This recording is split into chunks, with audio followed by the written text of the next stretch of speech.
Attention! Welcome to the Film Mages Podcast, where the popcorn is our ammunition, the couch is our foxhole, and the cinema is our place of worship. Now let me see your war face. Ah! Well, great. Now I have nothing to say. We have emptied our tank. Yeah, there was a 5-minute of riffing banter. sesh. There was a 5-minute riffing sesh before we hit record. But know. you know what? Yeah, I'm really sorry. I've got a lot more riffing left in the tank. He's been practicing guitar. How was that? That's more of a banjo. It's even more banjo. Guys, what's going on? What the fuck? What the fuck? What is happening? What is happening? Well, you know what is going on? There is a recording happening right now with the Film Majors, starring Zach, Mick.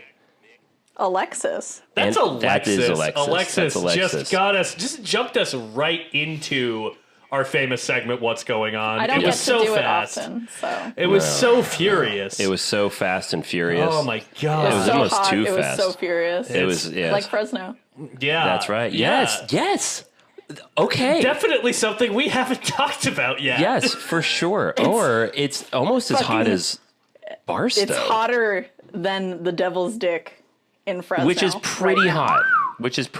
That's like 122 degrees Fahrenheit usually, hovering plus or minus a few degrees. Mick, you were saying that currently North America is the hottest continent in the country? Yeah. In the world. It's the hottest continent in the whole country. Wow, You're right. It's the only one, too. Yeah.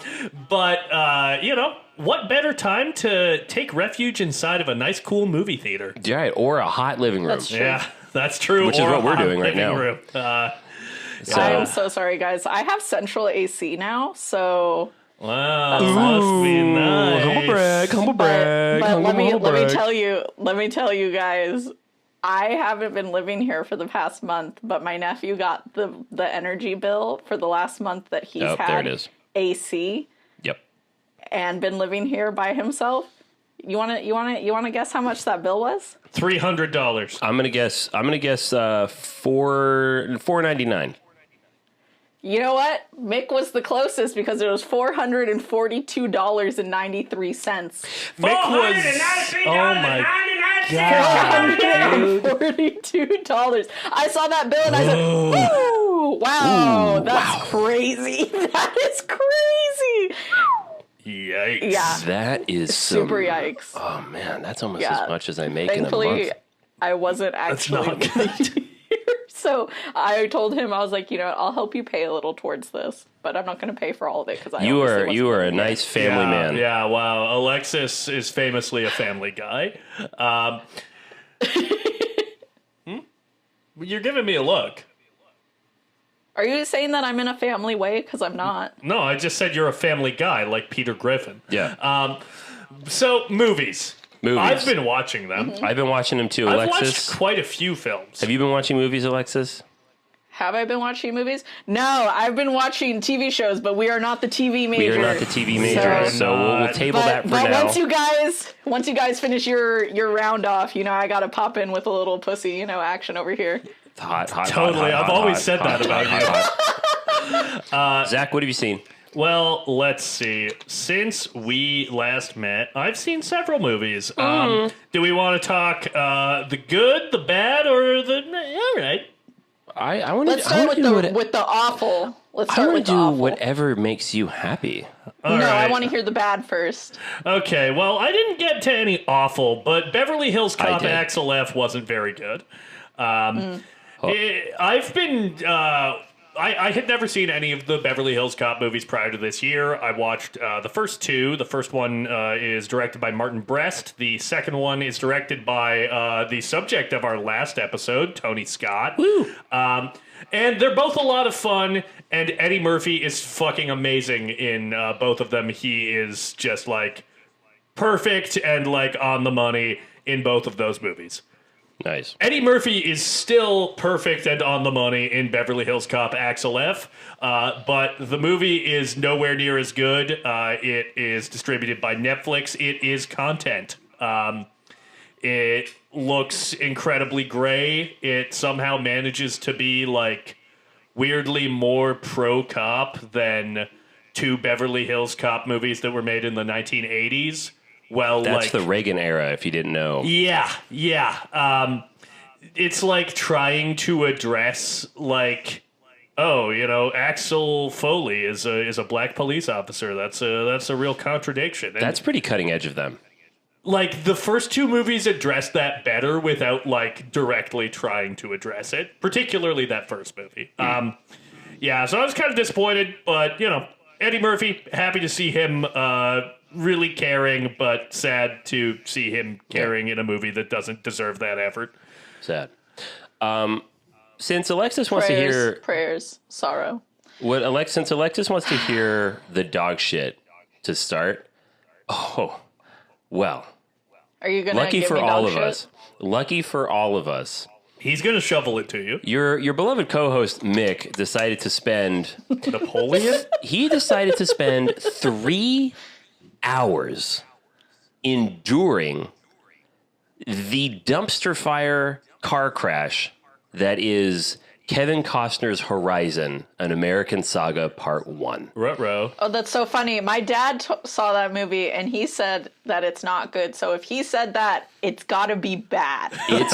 Guys, I am not fucking with you. So, you know what this isn't? It isn't content. Like, it is genuinely trying to be all-American, huge epic, and I cannot wait for Avengers 5. I think I've had an original film so bad it made Mick long for Marvel movies. I think we've had a good run with this whole not doing Marvel, and I think it's come to a close. Yeah, the auteur era's over. Bring back We're done. Bring back the slop. Oh my God, I am so excited for Deadpool and Wolverine now. Oh my Don't God, say it that. has ignited Don't something in me. say that. Never mind. All joking aside, guys, we've often said on this show, and it is no more true than it is now in the time and era we are living in. The ultimate sin is you cannot be boring and long. You have to fucking pick one. Yeah, you can't be both. Yeah. And this movie, no. Oh boy. I'm sorry. I go into Letterboxd. I'm on Letterboxd. I didn't know if you knew that, but yeah, no. follow me. Surely, if you follow us on social media, you aren't aware of this. A lot of people are being like sickeningly generous with this film, saying that, it's not like good, but man, you have to respect Kevin Costner for making such a big swing. No, I don't.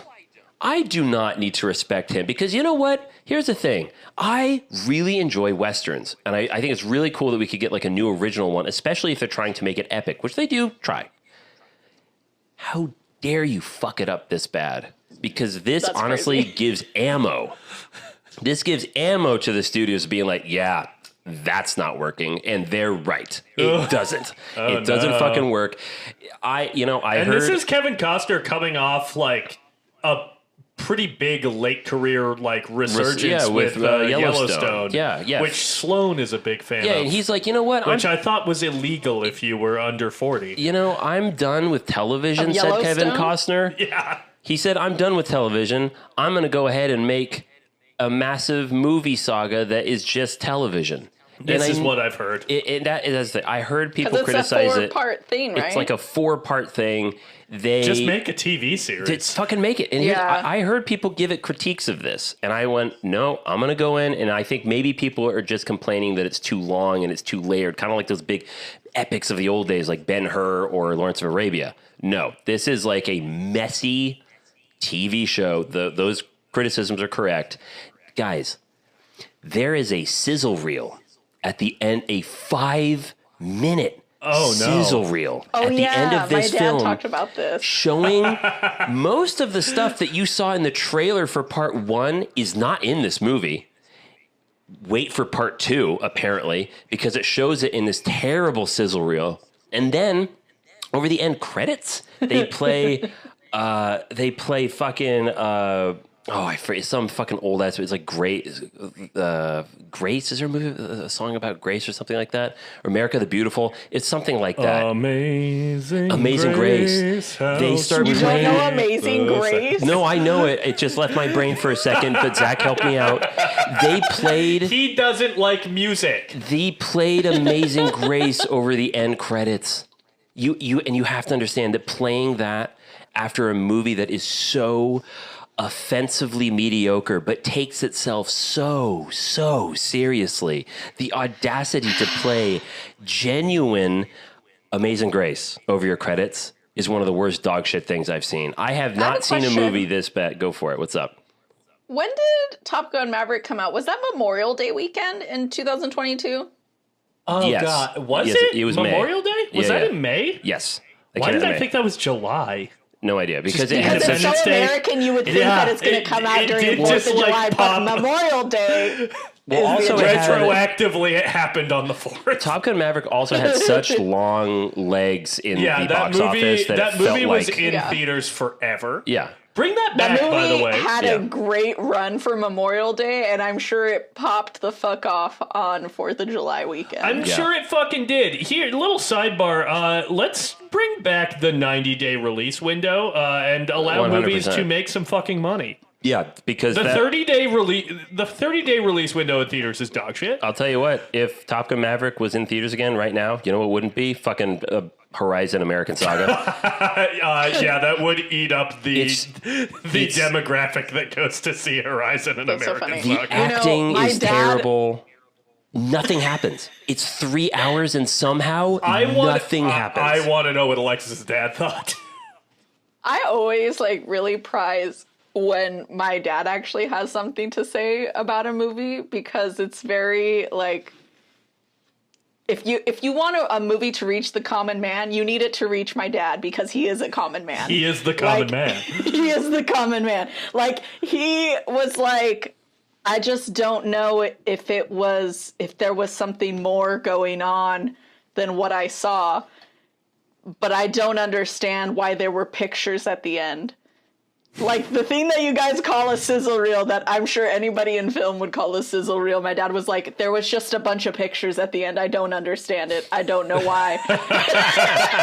Well, it was just a bunch Film- of flashy pictures. What was that? film major audience member like this, like Carl Weathers and Arnold Schwarzenegger shaking hands in Predator, Yeah. just united against Horizon, son of a bitch. an American Saga. Well, we've done the bad. We have done the bad. Shall we talk about the middle of our new film viewing? Yes, let's talk about Maxine. Maxine. So, Yeah. we both saw Maxine this week. Alexis worked on Maxine. Fucking crew member over here. Crew member COVID on coordinator, right? Maxine. COVID coordinator. That's fucking sick. Way to keep it nice. Way to go. Good pun. I didn't even intend on that. That's just how good I am.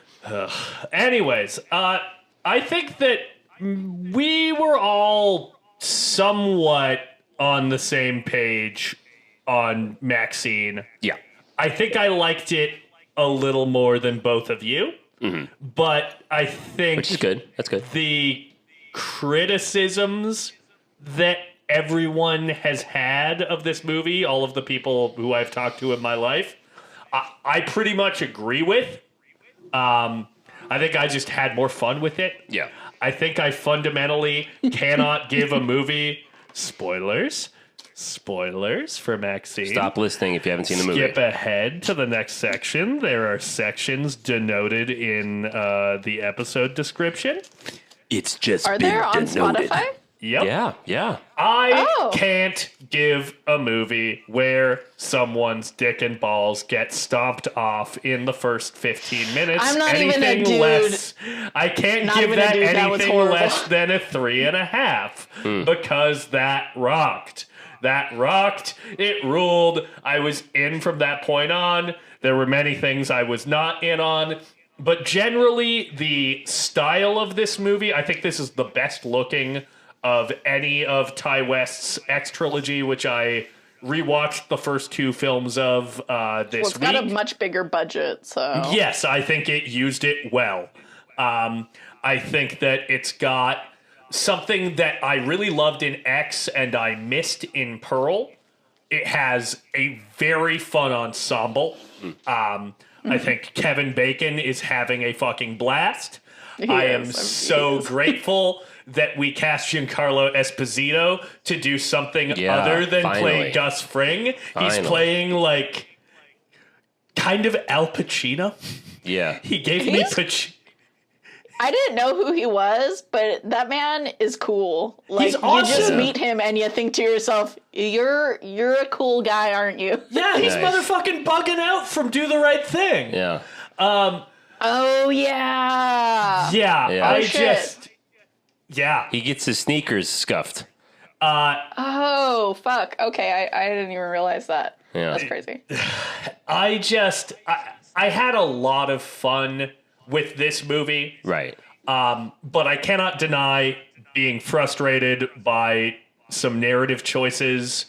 Not even necessarily where we ended up, because I think from a thematic perspective, the conclusion to this movie makes sense to me and feels very in line with what we've been talking about with It's all just of not the these same movies. without Pearl. I don't necessarily miss Pearl. I am in complete agreement with Alexis. I don't think that Pearl is the thing that makes X great, which X is still my favorite. Good villain. She is. I don't She's disagree my with preferred that. villain. Yeah. I don't mean to bring her back. I just needed a better villain. I don't disagree. I think our villain needed to be stronger, and for me, so another movie that I watched this week was Tenebrae, which is a Dario Argento Giallo movie, which Maxine is very much like if X is riffing on very clearly the Texas Chainsaw Massacre, and Pearl is riffing on like the Technicolor era of movies like The Wizard of Oz, then Maxine is riffing on Giallo films and like seedy kind of neo-noir / horror movies Leather of the gloves 80s. and knife and shit. Yeah. Yeah, Sorry. they did the Letterboxd top 4 movies for Maxine. Did you see it? I did. I don't remember all of them. I know that Brian De Palma's Body Double was mentioned, which I love. Mm-hmm. Oh, yeah, it was. I was like, Mia listed off some good fucking movies, too. Fuck yeah. But the thing about Giallo movies that I have seen are that the conclusion is always like insane. And it doesn't always necessarily totally add up. But like Tenebrae, there's like a twist and then the conclusion that you think like, oh yeah, well this is probably what it has to be kind of happens. And then there is like another layer on top of that is bizarre. And you're like, what? There's so much going on. This is so convoluted, but like it mostly adds up and I'm having a lot of fun with like the bizarre explanation of the events that have happened in this movie.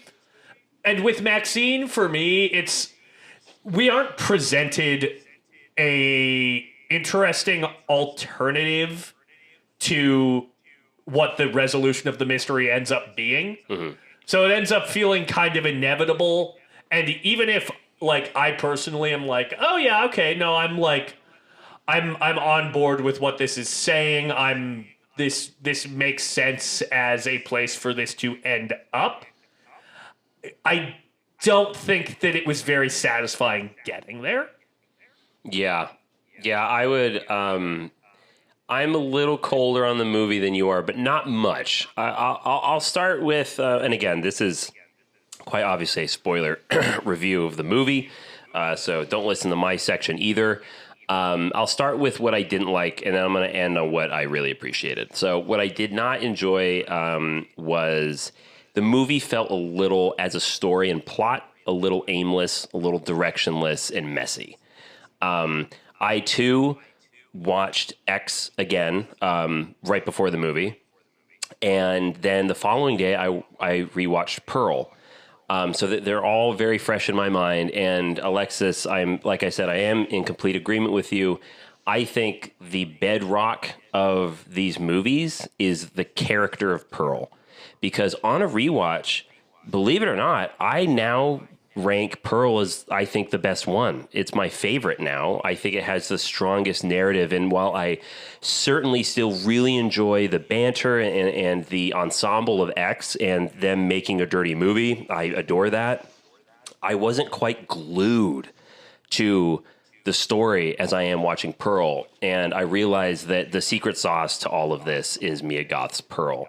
And because her absence is in this new film, Maxine, it's not quite as interesting. And the character of Maxine is sort of inactive in this film. Like, she does like some cool stuff. And I think the best part of the movie is the alleyway Buster scene. The alleyway ball stomp.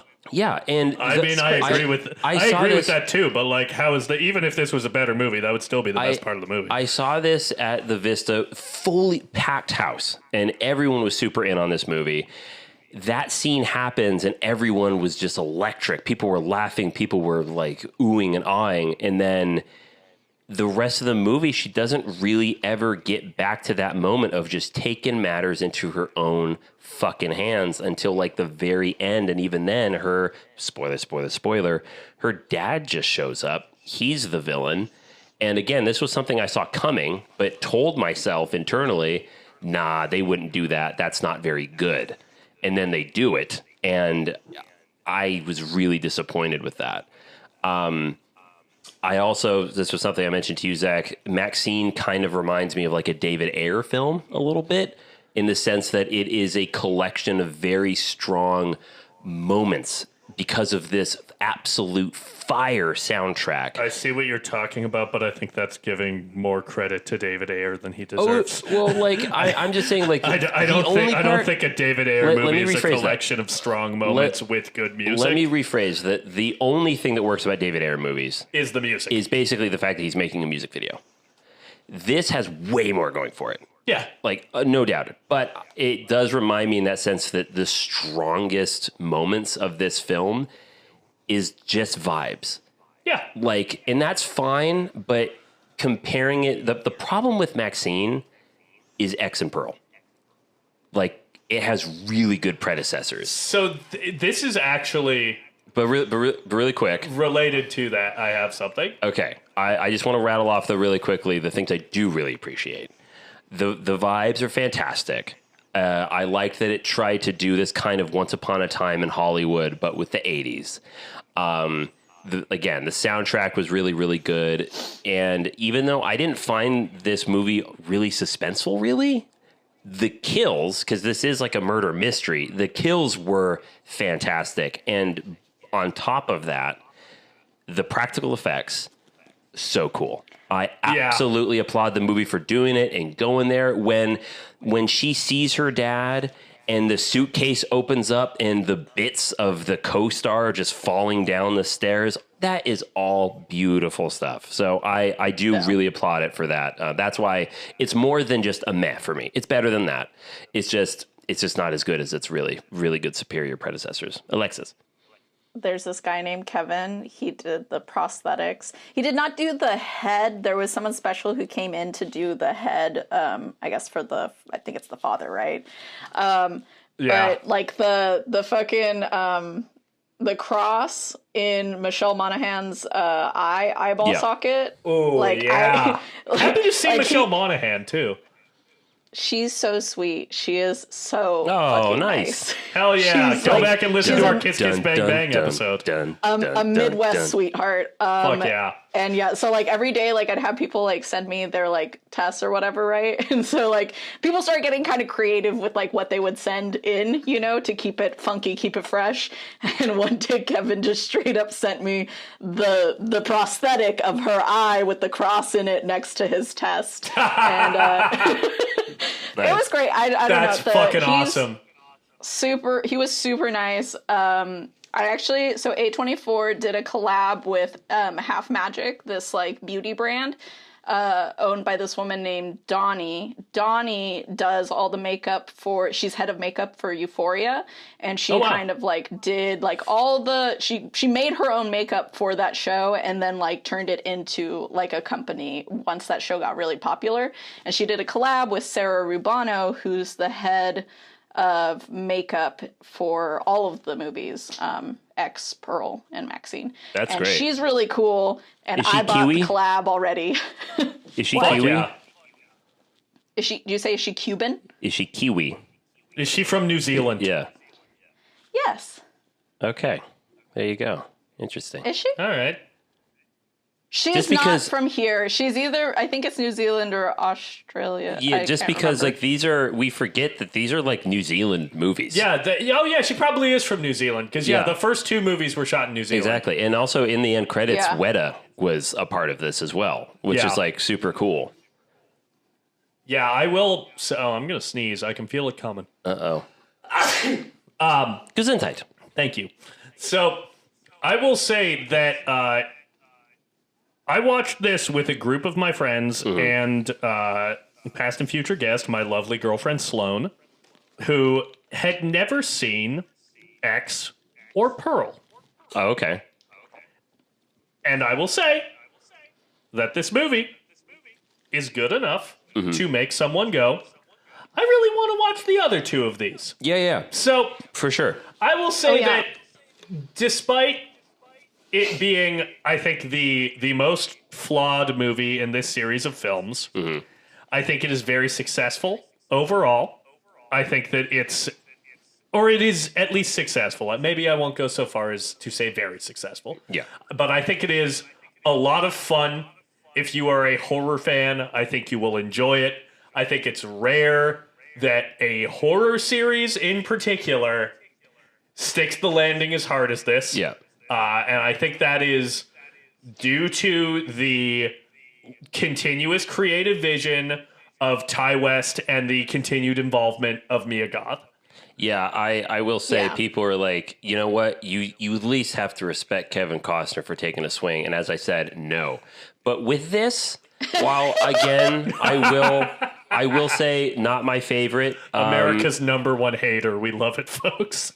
I do respect Ty West for the swing he did with this. Like, I think it's definitely it's in the right direction for sure. I think it's just I struggled with the story elements a bit, but yeah, again, like they got more money for this movie, obviously, but even then, I don't know exactly what the budget is, but I would almost guarantee you that I would be surprised with how low it actually is. It was under 10 mil, which to me is insane because like shutting down parts of LA and putting all of these old cars, like it did a really good job selling that. Like and I still think, I see Alexis grinning over there. I still think Pearl is the best looking film out of the three.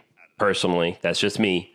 But in terms of just like reveling in the era, you know, like I said, this movie is mostly vibes. And in that department, it completely delivers. I mean, even just the restaurant scene with Kevin Bacon up there, like that shot of that fucking building, like that was really cool. I really appreciated that. So good aesthetics. And also, Alexis, again, two things. First of all, congratulations on being a part of, you know, one of the biggest events of the summer. And secondly... Definitely for us. Well, for us, but, you know, I think a lot of people... For horror fans across the board. Yeah, exactly. But also, I am just impressed that you did not mention this at all. Yeah, you really played that close to the vest. That is insane to me, because when I got a job on Nope... You better fucking believe everybody knew that I told everyone, guys, I'm working on the new Jordan Peele movie. So Alexis, like the humility to you, props. Like honestly, like I'm genuinely beside myself that you could keep under wraps that you were working on the third and final leg of a trilogy that you could arguably say started this podcast. Yeah, because when we all went and saw X together. As kind of a threesome or a menage a trois. I don't know how you guys want to say it, but that's say it like that. Yeah. We had such a good time just being together and watching that movie. And I think just the discussions that we had about that movie afterwards, we kind of all realized, like, God, we really should do a podcast. Guys, this is the podcast. And you fucking worked on the last one. So that's really fucking cool. That is a very full circle moment. And I hope that after all of this silence, you are bragging about it, because you should. So congratulations. Good stuff. Yeah, I don't know.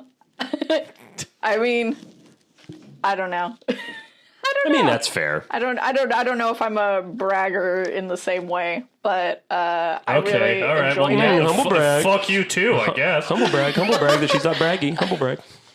I don't know. Like I told like my family and stuff. Well, I mean, like they don't really have a concept of. I mean, I mentioned it when I got the job, but none of them have seen the movies, so that Right. it was like, good job on getting a job, and I was like, thank you. Well, That's cool. in the Yeah. Dominic Toretto sense, I feel that we're all family, but that's neither here nor there. I saw one new release that I thought was pretty fucking great. A new release. I want to shout it out. Okay. At least it's been released in theaters. I think it was completed in 2022 and was maybe available in some capacity, but it has been made widely available recently, and I really dug it. And that is Mike Cheslick's Hundreds of Beavers. Hundreds of Beavers is a movie that was shot, I believe, in like the late days of the pandemic, by a bunch of friends who live in Michigan, just kind of shot to some extent outside in the winter weather, for about $150,000. It is a black and white silent film. Oh, is it silent? Yes. I didn't know that. Wow. About a... So it's like The Artist. It is like The Artist, thank you, Mick, in the sense that it is an homage to silent comedy, but whereas The Artist is kind of a soulless awards play, Hundreds of Beavers actually has something to say about the history of silent comedy and is interested in being a silent fucking comedy. This movie is so funny. It has so many insane sight gags and, like... I feel like I'm going to like this. Has such massive scale Right. for a movie that is so cheap. Yeah. I felt how I feel like a lot of people who are, like, getting into filmmaking feel when they watch The Evil Dead for the first time. Mm-hmm. Where they're like... They pulled off so much on this budget and people responded to it. Like, how do you...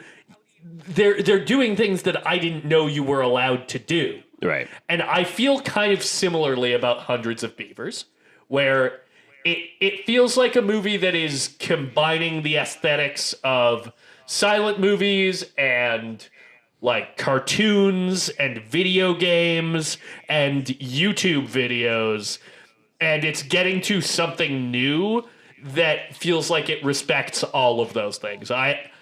It's like, it's not my favorite movie of the year, but I think it's the most unique one. And I encourage everyone to see it because it fucking rocked and it rolled and it ruled. And yeah, those are the new movies that I saw. Nice. I'm going to watch that. That sounds... You should watch it. I love sight gags. It's like... And I like a movie that makes you want to make movies. It's all sight gags. Cool. Alexis, you had some TV to discuss? Oh, as a quick side note, I saw a part of Age of Ultron. Because my nephew had it on at the house. Did it make you want to watch Horizon and American Saga? No, surprisingly not, because at the very beginning, there was some shit no, I think it was at the end of the previous movie, or maybe, I can't tell, don't know, because I haven't seen that many Marvel movies, and I was like, I'm so confused, help, send help. So I had my 21-year-old nephew, who was also there, come over and give me like a breakdown of like the Marvel movies, like, and he went like movie by movie, like the information that I needed to know in order to understand the Age of Ultron, and I was like, that's crazy. Hold on. Who has time for all of this? Time out. Time out. Is this the same nephew that throws that you're on your nerd shit again? Is this the same nephew where you start talking about like Lord of the Rings? Like, oh yeah, I thought it'd be something nerdy. Meanwhile, he's coming over and telling you a play-by-play of the Marvel movies. Much nerdy and less cool. That's fucked up. This kid is a gamer, okay? Ooh. Okay, and he loves Marvel movies, okay? And I'm just like, okay, so me being obsessed with Pride and Prejudice and fucking, like, I don't know, whatever else fucking shit I'm into, that's nerdy, Star Wars. But not your shit? Sorry, I've read a book, dork. Get his ass. It's Dune. He read Dune. Oh, well, Dune's good. That's true. Spice must flow. But I watched, so do you remember, was it last year when, Mick, you were watching Love Island? Oh, God. Yeah, that definitely started last year. Yeah. Oh, no. It's all coming full circle. So I did not watch Love Island. I watched The Ultimatum, Queer Love. Oh, okay. I've heard that season specifically is insane. Because it's all lesbians. Oh my God. You know, I could just like never watch like a regular like straight couple. I mean, like, I'm sure it's like more bonkers bananas, like crazy shit going on, but it's just like so fascinating watching people on like a dating show, like genuinely like talk their feelings for like 45 minutes. It's so gay. Alexis, quite honestly, I've heard that the lesbian season of The Ultimatum is the most insane season of The Ultimatum. Well, I mean, it's like, so it's 5 couples come in, and each of the 5 couples, one of them has issued the other like an ultimatum, right? And so they enter this notoriously a good thing to do in a relationship. Yeah. I start with an ultimatum. Notoriously great. They come in and then they all date around, which is the most lesbian shit I've ever seen, is just leaving your ex and going to flirt with their ex across the pool. That's basically just big fish. And then they all choose who they're going to have a trial marriage with, and they live with them for 3 weeks. And then at the end of the 3 weeks, they have to go back to their original partner and have a trial marriage with them for 3 weeks. That shit was wild bananas. There was this one girl named Mildred that I was like, you're toxic, girl. You are like, she was like, I just don't understand why no one can make it with me. And I'm like, girl, I don't know if anyone's ever gonna, like, come on, girl, like, please. Like, she even, like, mentioned being abandoned by her parents, and I was like, I saw those abandonment issues coming from a mile away, baby. Yeah, it was crazy. So I actually watched it twice because when I was getting towards the end of it, I was like, Natalie, watch this with me. And she was like, I don't understand what's happening. So I was like, okay, well, we'll just watch the first 2 episodes. But then she wanted to watch all of it going forward. So ended up having to watch the whole fucking show over again. Those shows are like bad crack. As someone who went through my own addiction last summer. As someone who loves good crack. It's just like, I love super crack. But like those super crack will do the job a whole lot quicker. That's the thing, man. Like you watch a bit of it, you go, this is some fucking trash. But it's so trashy, you're like intrigued by it, and then before you know it, you're kind of. Then you're kind of caught up in it. I was like rooting for. I was like, well, Mal, you're like the most level-headed person here. Yeah, I have your back. Yeah, no, that's a thing. That's a fucking thing with those shows. If you are a even remotely reasonable person, you're like, oh, I love them because you have these wackos on, and you have to. That's the nature of the medium. You need to have these wackos on these shows, and then you get invested, and then you want to know where it goes, and then before you know it, it's been 3 months of the summer. You're drinking champagne all the time because every time it's on, you have to drink, and then you just hate yourself. We are 35 minutes into what's going on, and I think that we need to wrap this up. Is that I'm back on my One Piece shit, so y'all can say goodbye to me for the next 5 years. Because I'm on episode 159 of like 1,200 and something. Your One Piece shit? You're only peeing once a day? One what Piece? is this? One Piece. So yeah, One Piece. About pirates, I heard One they're Piece. on the high sea. You know, it should be I something that love you the would high love, C. but it's not. Yeah, Yeah, Nick does love the high seas. I love the high seas. I If even took a you've trip listened- to the high seas this weekend. It was fantastic. All right. Well, we don't have time for that. Let's hop out of what's going on.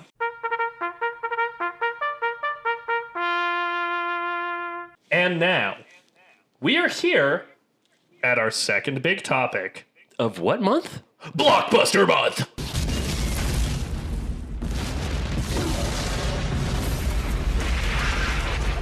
Woo. That's perfect. That's perfect. That'll come right in after the explosions. We love it. We live for it. That was impactful.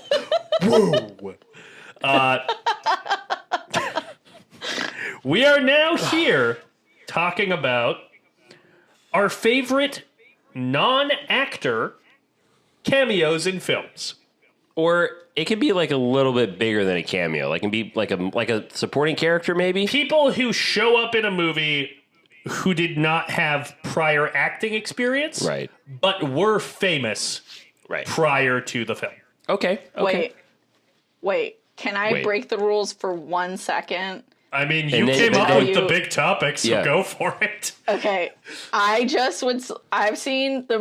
the movie Eurotrip a few times when I was a kid, and I had no idea who Matt Damon was at the time. So I just thought like, oh hey, they've got like some crazy skinhead looking guy. But then I look back at that video later, and like as I get older, I'm like, oh my god, that's fucking Matt Damon. That's Matt Damon. All right. one of my favorite fucking cameos because he's a cameo as like a singer of a fake band. So I'm like, in a Isn't roundabout that way, where- it almost makes sense. Isn't that where he's like a metalhead? Yeah, it's where he performs Yes. Scotty Doesn't Know. I've never seen Eurotrip. Scotty Doesn't I know the know. clip though.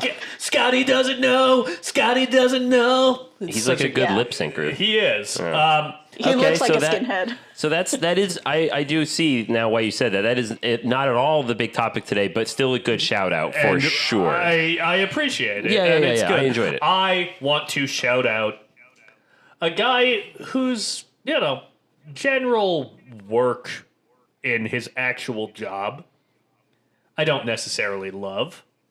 Salman Rushdie, isn't it? Wolf Blitzer. Oh, okay. Yeah. Salman Rushdie. In Bridget Jones's Diary. Yeah. Exactly. Yeah, no, I fucking hate the Satanic Verses, a book Not I a fan of his work. have not read. No. Wolf Blitzer Dun dun. is in maybe one of my favorite dun scenes dun dun dun. from one of my favorite franchises. Hell yeah, brother. The opening of Mission Impossible Fallout. Yeah. Where It's so we good. think that, bombs have gone off across the world. And we see Wolf Blitzer on CNN talking about, John Lark has successfully detonated these nuclear warheads, and we have now received this manifesto from nuclear scientist Niels Delbruck. And I have been instructed to read it on the air to you now. There cannot be a peace without first a great suffering. The greater the suffering, the greater greater the the peace. And then we realize that it's not Wolf Blitzer. It's Who a is it? setup. It's Benji in a Wolf Blitzer mask in front of a green screen. It's just like, that's such a specific Yeah. joke that we've never discussed on the podcast. And then we never will. But then Wolf Blitzer walks into frame next to Tom Cruise and peels off his face to reveal Simon Pegg, and it is fantastic. It's always and good. I will always have a level of respect for Wolf Blitzer because of his involvement in Mission Impossible. That's a Fallout. good pick. Good Yeah, pick. Alexis, when you pitched this topic, That was the first my one? brain immediately went to that. Nice. That's so funny. Okay. Okay, here we go. I have one. I'm going to keep it to kind of a little bit more accurate to today's example, a musician. There is a musician that I'm a really big fan of, and his name is Jack White from the White Stripes. And I am going to Yes. shout out two great The cameos. motherfucking king of the cameo. So we all love Austin Butler's Elvis, but There's only Well, one. hold on. We all do. No, give me a minute. They're all saying it. No, I'm no, not no. sure Make a about blanket that. statement like that, Mick, and go forward. Go Yeah, on. Can we go run on the with tape your- back? There is only one other Elvis performance, not from the King himself, that I can think of that is like weirdly accurate. Like maybe better. Like kind of definitely better. Like it's almost like, ooh, is this a deep fake? No, that's Jack White in Walk Hard, the Dewey Cox story. yeah, where Look on that. where he just plays Elvis and like tries to karate chop. A little bit of Memphis. You know- Look So on that. it's so funny. He was good in Cold Mountain. He's like only in there for like a little bit, but he was really good. That's in that right. movie. He's I in love Cold that movie. Mountain. I completely forgot is. about that. Oh, excuse me, Yeah. everybody. It's called karate, and there's only two kinds of people who know: Chinese and the king. And I'm one of those. I was going to also shout out his very quick cameo at the end of Killers of a Flower Moon. An insane moment. A very insane moment. Yeah. I gasped in the theater. Yeah, I just love seeing him. It also helps again that I'm a big fan of his music. Yeah, the and White Stripes rule. It's so good. And so I always Yeah. love seeing Jack Yeah. White show up in something because it's kind of like for some reason when Jack White shows up in something, I like respect it more. Like as a project. Well, here's the thing. The two movies I've seen Jack White in are a 5-star movie and a 4.5-star movie. Right. And we don't need to say which one's which. Yeah. It's very clear. You know, if you Alexis is know me, if rolling you her know eyes. me, you know my answer. Yeah, I do. You don't want none of this, Dewey. You don't want no part of this shit. I think I do. You know Alexis? who I love? Yeah. And this does actually count under this category that I myself named. Nice, it's nice. Billy Idol in The Wedding Singer. Oh, yeah. But he's okay. like, all right, ladies and gentlemen, we're at 3,000 feet and or 20,000 feet, moving up to 30,000 feet, and here he is, Robbie, or some whatever he introduces the character, and then the sweetest fucking song you've ever heard in your life, makes me cry to this day, is played. And then at the end, everybody's there's like a moment where like I think the ex-boyfriend of fucking or Drew Barrymore? Drew Her Barrymore's current fiance. her current fiance, right? He's trying to get to Robbie while he's singing the song and obviously winning the girl over, right? And Billy Idol just like pushes a fucking like cart up to him to stop him, and then the guy's like, "Hey Billy, you better get out of my way or I'm gonna have to hurt you." And then some like clearly huge Billy Idol fan goes, "Nobody talks to Billy that way," and just fucking like yeets that guy across the airplane. I need to rewatch that movie. It's on the shelf. I know, I own it. I also own it, but on DVD. Yeah. I'm just enjoying being a bigger man right now. Oh, sorry, I inherited it from my family that respects The Wedding Singer. Okay. I love The Wedding Singer. Touche. Respect By the that. way, Billy Idol was rude to my mom one time. What? Yeah. What? This is a story I've heard. I don't really remember the details of. Oh, okay.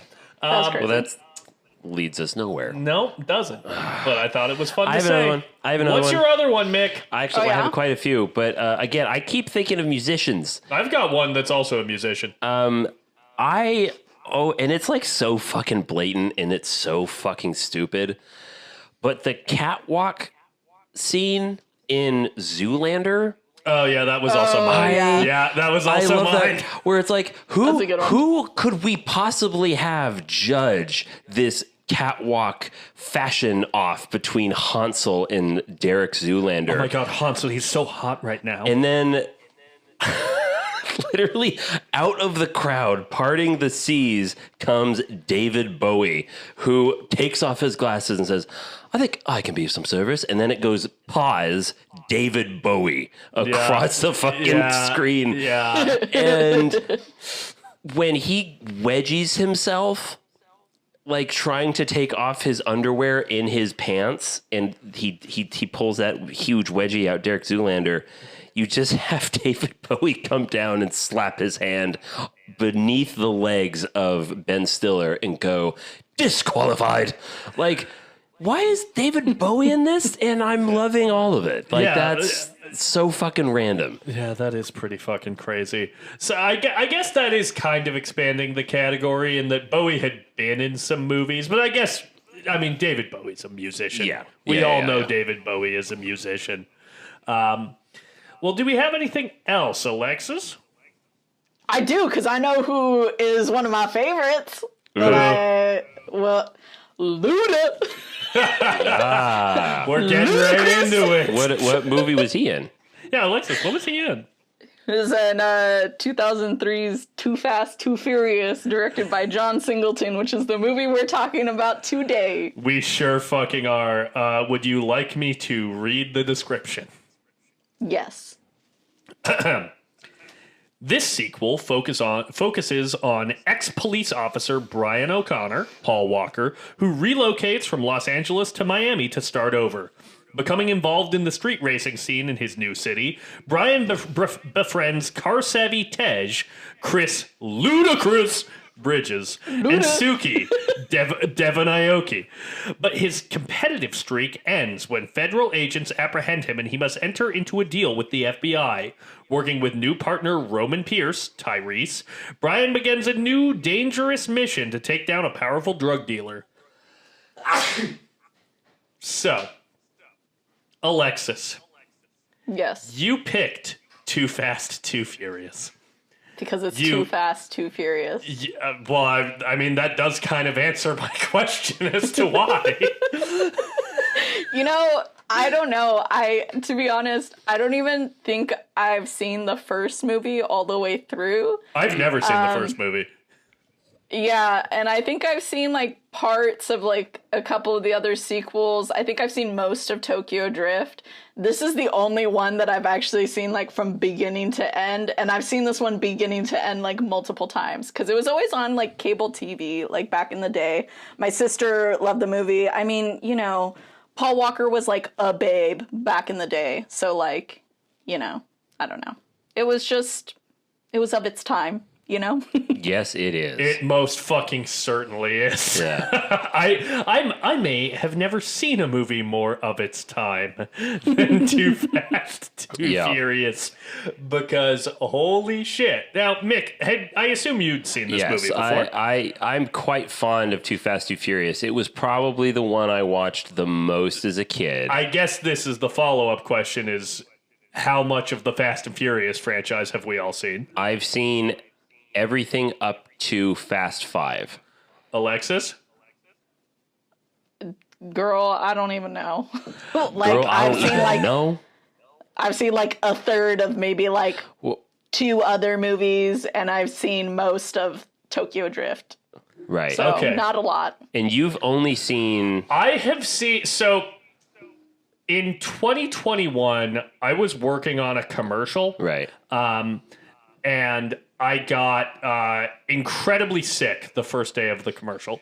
And I COVID tested, and I didn't have COVID, but COVID policies were still pretty strict back then. And because it seemed like I had a viral infection, the COVID department did not let me come to set for the rest of the shoot. Sad. Which was a bummer for my wallet. But... it did mean that I got to hang out with past and future guest Jake Sabat, who was staying here at the apartment at the time. Jakey boy. Jakey boy, who, not to, tee anything up, but we might be seeing very soon. Ooh. Ooh. We love a tease. But we both got pretty sick, and over the course of like 2 days, maybe 3, we watched...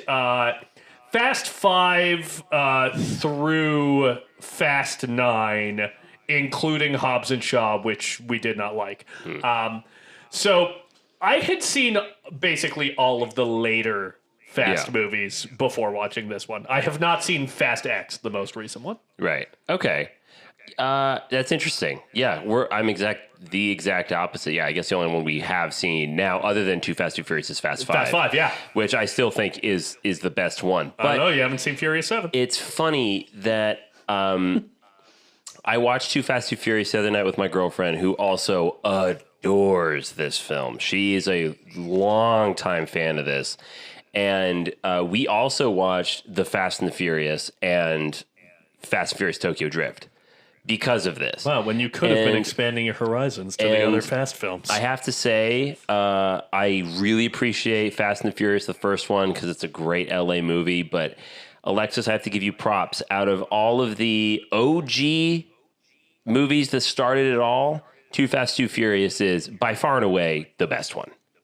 I was rewatching it with my nephew, and I was like, these effects are probably not it, but honestly, this story kind of slaps still. I it's fun. had so the opposite feelings to you. I guess I'll get into my feelings on this, which is that I generally did have a pretty fun time. I think that Alexis, I'm gonna pick a bit of a bone with you, and it's simply that Okay. of all of the Fast and Furious movies you could have picked, you picked one of two that do not have Dominic Toretto in them. The fucking what's so heart funny? and soul of the Fast franchise. That's so funny because my nephew was like, "Oh, who do you think is actually the linchpin of the series?" And I was like, "I don't know. Probably, I guess Paul Walker. I mean, No! Wrong! which I don't understand. This man basically martyred himself." When he died, I would think he's kind of the heart and soul of He's- this franchise going forward. Good. It's managed without him for a while now. But I will say, Fate of the Furious and F9, I enjoyed both quite a bit.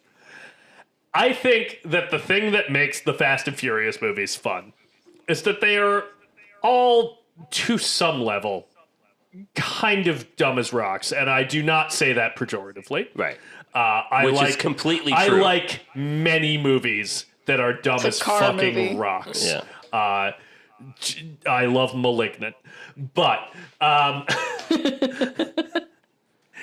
I think that the thing that I love so much about the Fast and Furious movies is that Vin Diesel takes them so seriously and gives such a kind of weirdly soulful performance and has such an iconic voice Yeah. that he does lend a weird gravity to them. Yeah, I agree. And I think that this movie was missing that for me.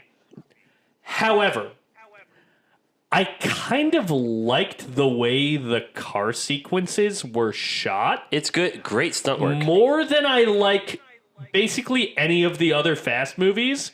And I think it's because, and Mick, you haven't seen this, Alexis, I believe you have. I kind of feel like the Wachowski sisters saw some of the car racing scenes. Oh, for Speed Racer? And were like, we could push this to an insane degree with It's Speed just Racer. lights flashing Yeah. past. Yeah, the way they shoot the insides of the cars, Yeah. and the shots through the dashboards, The interiors. where okay, thank you. Not everyone who listens to this is a film major, Mick. It looks like they're going into fucking a hyperspeed in a Star Wars movie. Yeah, it's nuts. When they actually hit the really nuts. enjoyed It's that. nuts. I did too. I really like that. So It's great. It For kind of me, reminds me of an anime. yeah. Okay. It's Speed Racer. There we fucking You know go. what it reminds Yeah. me of? What does it remind you Which of? is why these movies are so of their time.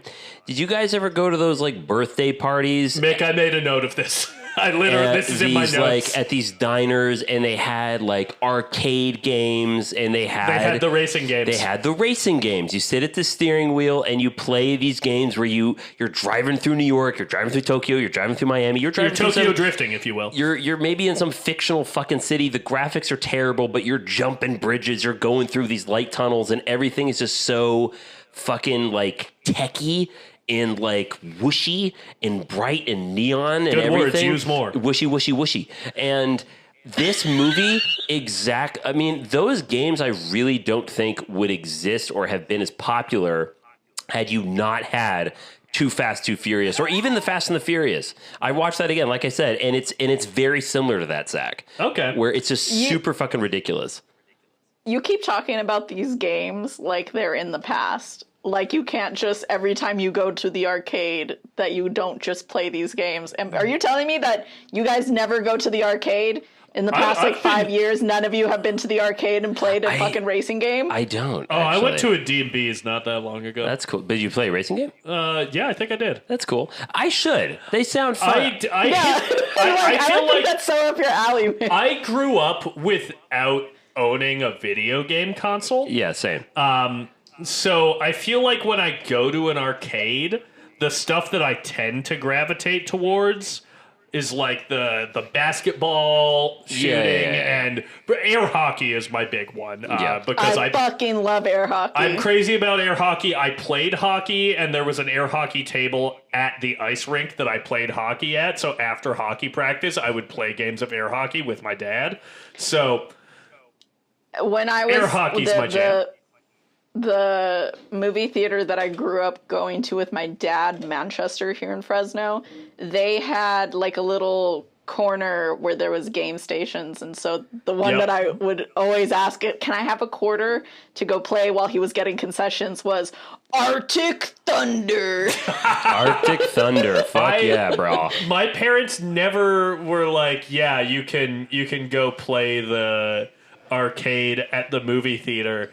And for the longest time, and a little bit to this day, I always wanted to play the Terminator Salvation. I love that game, dude. Oh no, is it fun? Yes. Ah, knife to my heart. I want to play it so bad. Okay, last summer, I'm so glad you brought this up. The last time I was at an arcade bar. I love talking about this movie. Yeah, the last time we were at an arcade bar, I was shooting that shit. I was shooting a TV show, a terrible TV show with a really dipshit cunt called Cooper Rafe. Don't work with him. And in one of these episodes that we were shooting was at an arcade place. And thankfully, we were given like all of these passes to just like play all of the games because crew kind of doubled as background. Yeah. And you know what they had? Terminator Salvation. No! And I'll tell you what, I was paid to play that game for probably a collective 3 hours. Fuck! And not once did I get bored. It was so much fun. Mick, you are killing me. Yeah, I'm so sorry. So, too fast, too Let's get furious. back in the race. Let's get back in the race, guys. Yeah, we got to get back in. This is the second John Singleton movie we've covered. And not only the second one we've covered in the span of the show, but the second one we've covered this year. Yeah. And I find this to be a really interesting example of, like, someone having a breakout, like, awards darling, low budget success. Yeah. And finding more success in this field because I'm pretty sure after Boys in the Hood and before this, he made Poetic Justice and Baby Boy. Right.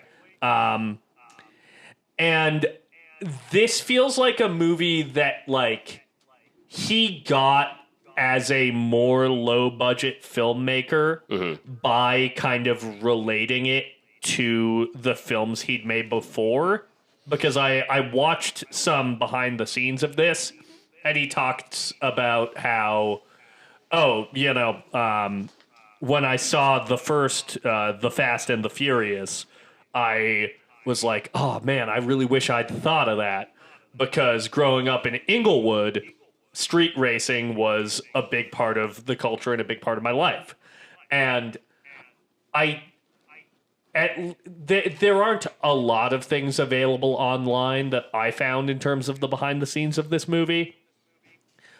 But it seemed like the studio kind of approached him and he came back to them with a lot of passion for this film, which got him the job. Nice. I don't know. I think it's funny and interesting that he made this movie because this is like such a silly movie, and the last movie we covered. But I also think that like we've said, we love an ensemble cast, But it's really easy to get lost in the sauce of an ensemble cast and not have it all be like kind of cohesive. And I think John Singleton does a great job. He's so good with ensembles, pieces of just like people who are very much like they have a character. They're not just some side person. Like they clearly have some backstory to this story type of thing. And he makes them all mesh really well together. I am going to come clean and tell you the real reason why I chose this movie. Yeah, please tell us. Yeah, I'm very curious. Why is this your pick for Blockbuster Month? Because I think that one of the most beautiful women I've ever seen in my entire fucking life is Devin Aoki. Devin Aoki? That's Suki. the one? Yeah. Suki, oh my Eva god. Mendes is right there, guys. Yeah, I know. I'm with both of you at the same time, weirdly. As a Mexican woman, I wouldn't say uninterested in Latin women, but I think there's just something very pretty about Devin Aoki. She just has the prettiest little features, and also I just love that her car's pink. I don't know, I love her whole thing.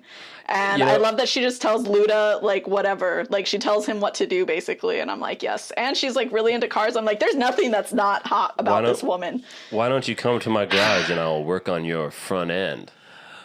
Jesus. And I love her retort. And that's how you can tell this was written by a team of women. She goes, all right, watch out.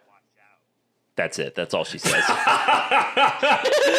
doesn't get enough to do. This movie She's has adorable. a couple of egregious male gaze moments, and like, Oh yeah. Welcome to the Fast and Furious franchise. I am aware that I am watching a Fast and Furious movie, specifically a film entitled Too Fast, Too Furious, which is a clever play on the fact that it is the second film in the franchise and also describes the nature of the speed of the vehicles. Yes. But Very good. Intersectionality. The moment where Tyrese takes the convertible and then Eva Mendes gets in the car Eclipse with Brian. Yes. In one of the ugliest cars I've ever seen with Brian.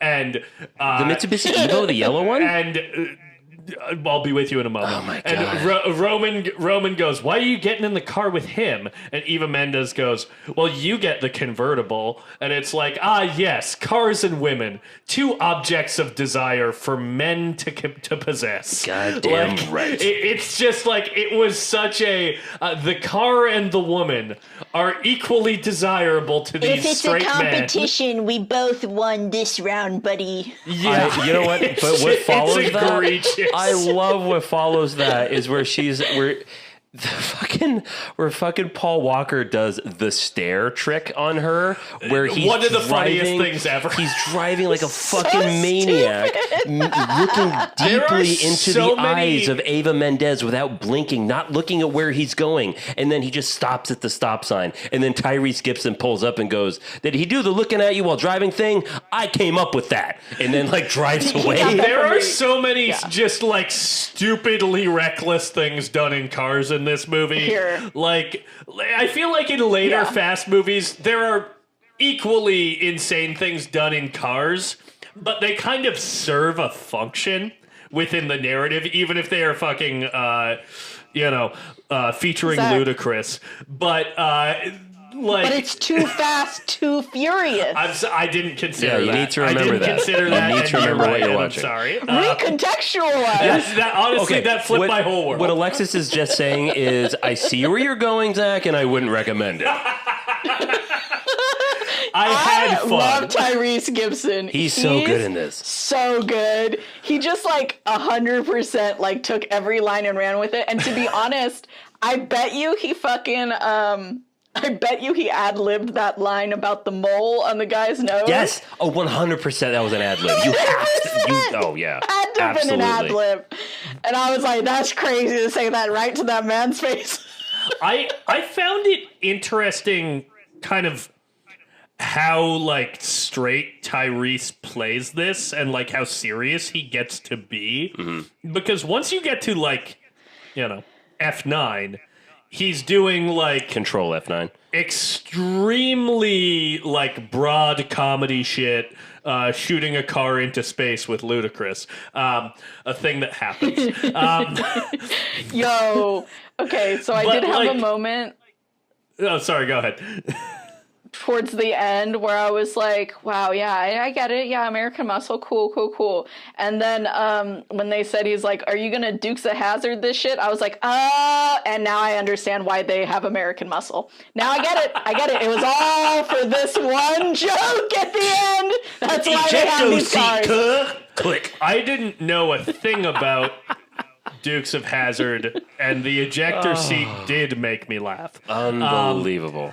I thought that was great, but I will just. It's the driving the car up and over something. That's the Dukes of Hazzard shit. Yeah, jumping a car is the Dukes of Hazzard move. Oh, because when they jump it onto the boat. Yes. That's Yeah. the Dukes of Hazzard That's of the it. Dukes of Hazzard Okay, I bit, kind of yeah. get that. Yeah. That's And I maybe was the like, one. oh, That's it's maybe the all one thing building I to know this about moment. Dukes of Hazzard. By the way, that car. Wow. Oh yeah. Wow.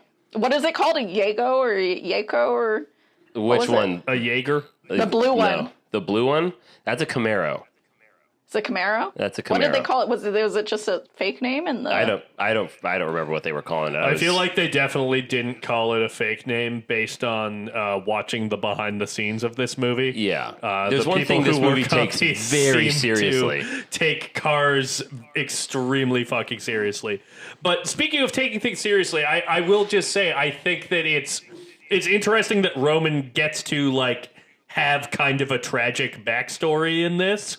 Yeah. Based on where they take his character, because like it's weird to say I liked this scene of emotional weight in Too Fast, Too Furious, but the scene where Roman and Brian talk about how hard like prison was for Roman when they finally kind of reconnected before you get your like big final car action set piece is like kind of a nice moment and feels like something that's missing from a lot of blockbusters and honestly a lot of the later Fast and Furious movies because there are so many fucking characters you have to contend with. Yeah.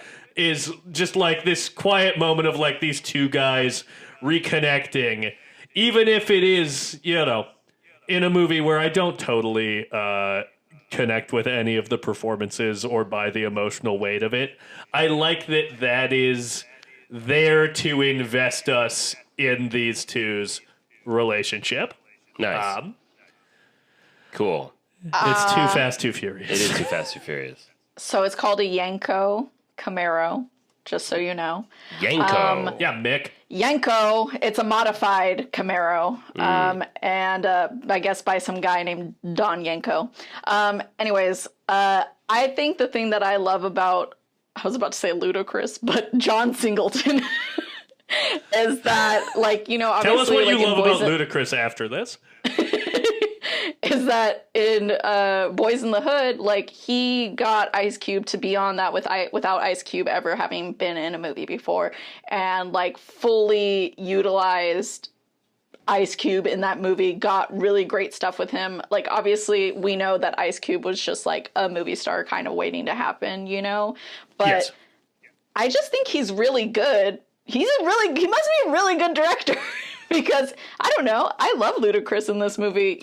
I just totally buy the whole, like, just like devil may care, like, car shop kind of guy. And I don't know. He's a really fun character. I think Ludacris is actually a good actor. I like Ludacris in all the... Listen, I like the Fast and Furious. I feel like maybe I haven't made this clear in this episode. Right. I do like No. the Fast and Furious movies, and I did enjoy this movie, even if I don't necessarily think it's great. Two things, and I'm glad this is all coming up. First of all, regarding Zach's enjoyment of the franchise, I actually feel kind of bad about this. Because I don't know if you recall this, but Zach, when you and I lived together in Arcata, when we were all still film majors together, there were numerous times where a conversation came up where I mentioned that I think you would like the Fast and Furious movies. and you were like, I don't know, like maybe one day, and then you got sick and you started watching the new ones. It was while you were gone and Jake was staying in your room. I kind of feel like I created a monster a little bit, because now you're like, dude, F9, dude. You should watch F9. And I'm like, I did. Here we are. And I'm like, LOL. God, it's hard to believe that I was at one point saying, Zach, you should watch these, and now Nick, maybe we should the turntables. I was gonna say maybe sometime in this apartment we should have a cultural exchange. Yeah, where you show me the early Fast and Furious movies, and then you show me the later ones. Yeah, we fill each other's holes. I love it. I love that. But speaking of early Fast and Furious, and I think Ludacris is a good actor. You know who is speaking to our big topic, a non-actor who has a supporting role in a movie that I don't think is very good is Ja Rule in Fast and the Furious, the first one. I don't think I remember that. Ja Rule is in Fast and Furious as like a named supporting character, about to the same degree that Ludacris is in Too Fast and Furious is playing Tej. And either John Singleton is really good at pulling performances out of non-actors. He's good at directing rappers. Or Ludacris has more talent, because I gotta say, Ja Rule is not very good. Here's what I think it is. I think that John Singleton knows who is good, like a good performer. Right. Okay, because he knew that Ice Cube was right for that part, and I bet you he was like thinking of like, who can we get? And he probably just like off the top of his fucking head was like, you know what? Ludacris. Well, no, I believe that. I full-heartedly believe that. In the behind the scenes that I watched, Ludacris talked about how John Singleton came to him and was like, I think you've got a lot of creativity. I've seen a lot of your music videos. I think you're a magnetic performer. I think you would be good in this. So I think you're right on the money. I think you're right on the fucking money. John Singleton recognizes talent in non-actors. Well, I think he's got, because this was Ludacris's first like big budget movie, and then he went on to have like such a like an extenuating career, you know? Well, I think, and the same thing with Ice Cube, you know? And in the same vein with that, Ludacris in the behind the scenes talked about how I was excited to work with John Singleton because he knows how to get great performances out of rappers, because not only had he worked with Ice Cube before this, he also worked with Snoop Dogg in Baby Boy, and he worked with Tupac in Poetic Justice. Yeah, it's kind of his thing. So, like, he has a track record of this. Yeah. Man. I think he's just down to earth, and that's probably why they're comfortable with him. He seems like he was fucking awesome to work with. Like, again, he looks excited to be there. In the like bits of behind the scenes I was watching, he looks like he's having the time of his life shooting Too Fast, Too Furious, and that is the energy you want your director bringing to Too Fast, Too Furious, because it would be very easy to like hire an experienced director, which at this point John Singleton was. He'd been working for 12 years since Boys in the Hood. You could hire an experienced director who will give you like, you know, a competently shot film, but who is totally checked out because they're directing Too Fast, Too Furious. Yeah. And John Singleton, in every bit of footage I saw from him, and I know this is like cut together for the DVD, but he looks so happy to be on set and like so jazzed to be working with the actors he's working with. And I think that's great, because I think a lot of the actors he's working with are not up to the task, quite frankly. Specifically the villain, who I think is bad. He looks like he looks like a Cuban Glenn Howerton. It's so funny. I know him from a different movie that came out in 2002 called White Oleander with. Oh, sorry. Go ahead. And he plays basically a pedophile. Yeah. Basically. Yeah. Almost. Yeah. Basically. Yeah. I mean, like, yeah, because it's implied that he has sex with this girl Astrid, who's the foster daughter, where he's living with his girlfriend. He lives there with his girlfriend. She has a bunch of foster kids and like a couple of regular kids. He sleeps with the foster kid.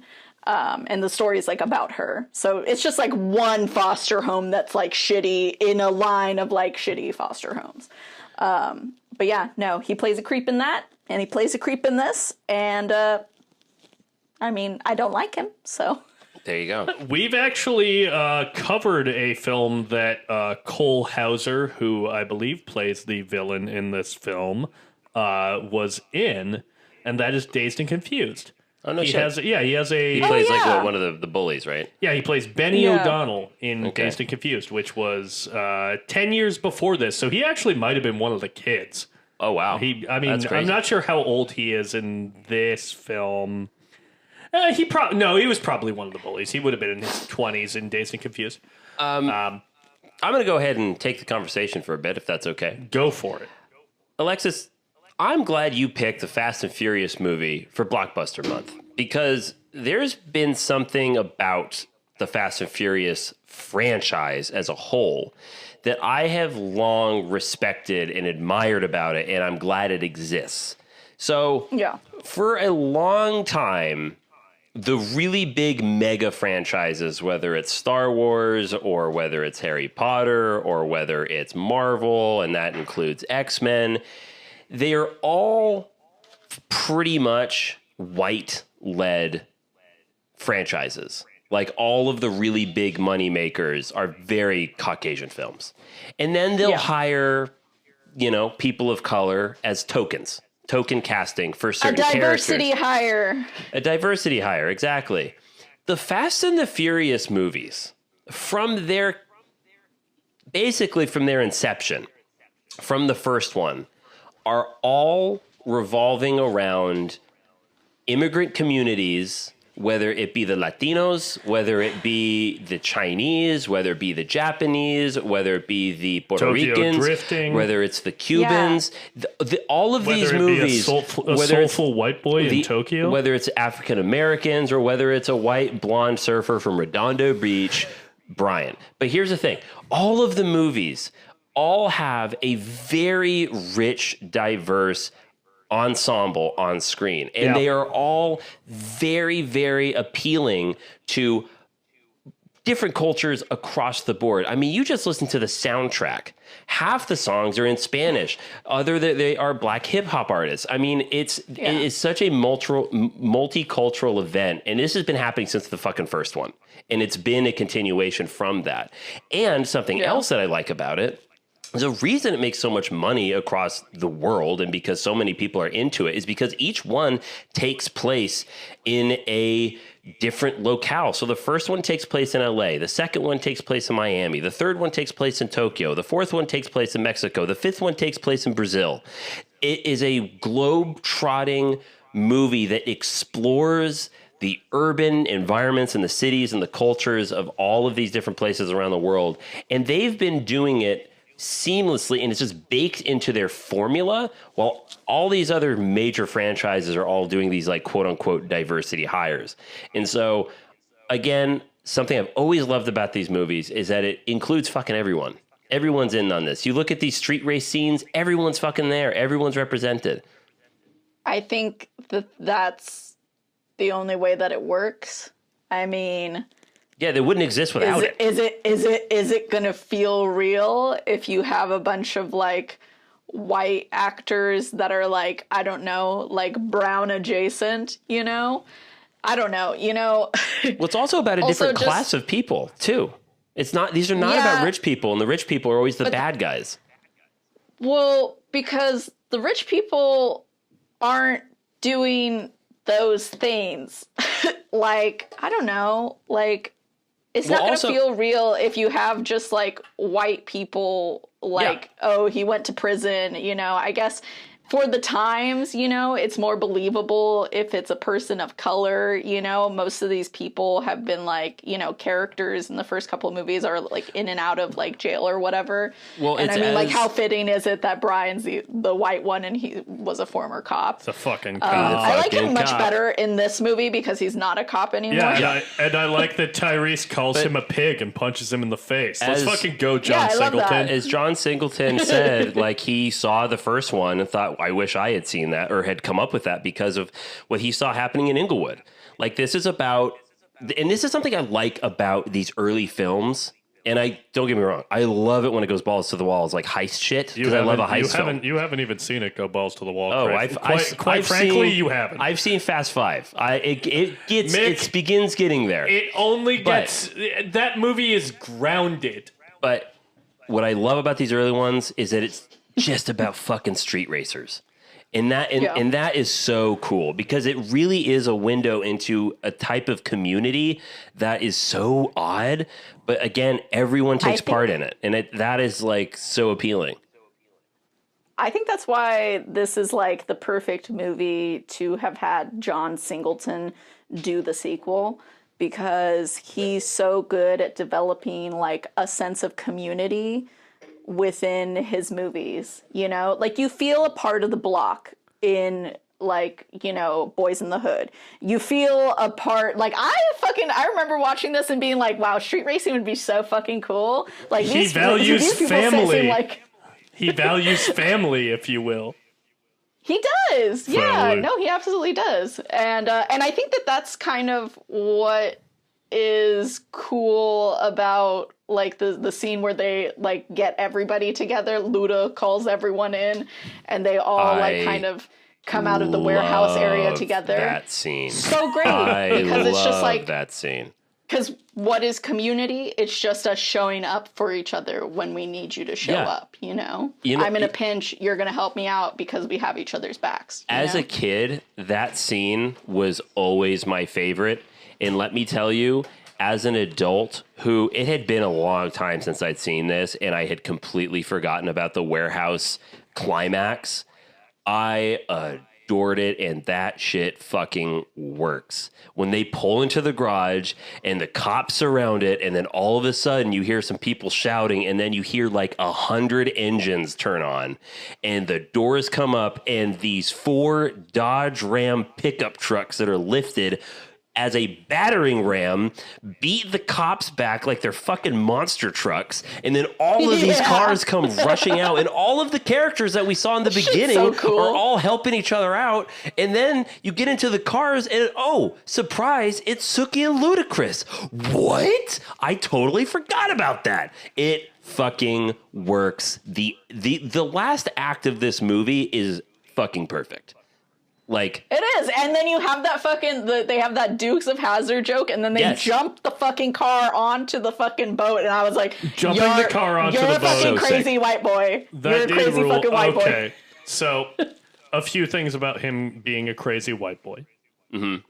Number one, it's wild how much black scent you could get away with as a white guy in 2003. Okay, listening. Again, I picked this franchise up at Fast 5. Yeah. And I don't think Paul Walker was talking like this, quite frankly, in Fast 5. Because in this movie, you think you're the bomb, Holmes? He literally says, hey, what was that about back there? And then Brian goes, forget about it, cuh. Yeah. And by the way, Miami is off the hook. I have seen like black TikTokers talk about that line where he goes to Tyrese and says, forget about it, cuh. And they say, holy no, but here's the thing. It's most with people love. agree that, like, damn, he's invited to the cookout. like they're like, I felt that shit. I'm gonna have to consult some black people about this. I'm not trusting this group to speak on that. It's so funny to me because I just think that's just Redondo Beach Paul Walker. Like, I'm not saying it's not, like, you know, problematic, but that's just him. I mean, I don't know. John Singleton said he was allowed. He was what? John Singleton said he was allowed in this movie. He said he could do it. I mean, That's he so definitely funny. did say he could do it because he directed the movie. You I can mean- call him on it. Yeah, I mean, I don't know. I mean, well, also you have to take into account that, like, you know, back in the day, most action movies needed some white boy flavor of the month to, like, you know, not just bring in the boys, but bring in the girls too, you know? It's not. Yeah, I totally agree with that. I just think it's crazy how he talks like that. And the weird thing is, I mean, buy it. is I buy it? it completely. Because I just think that, I don't know, like, it's kind of just like code switching in a way. Like, Yes. I mean, when I talk to you guys, I talk a certain way, but when I'm Yes. with like my family, like my extended family, like I definitely don't talk like this, Right. you know? Like Yeah. I talk like I grew up in the neighborhood I live in right now, you know? Right. Brian's a white guy. yeah, but And okay. it's just because everybody else is talking to me like that. And so, like, I don't know. It's just, it feels more natural to, like, you know, have that kind of attitude, you know, towards them, you know? Maybe because I grew up with this movie, at no point when Paul Walker, because it's also, Zach, you should watch the first one because it is not any different.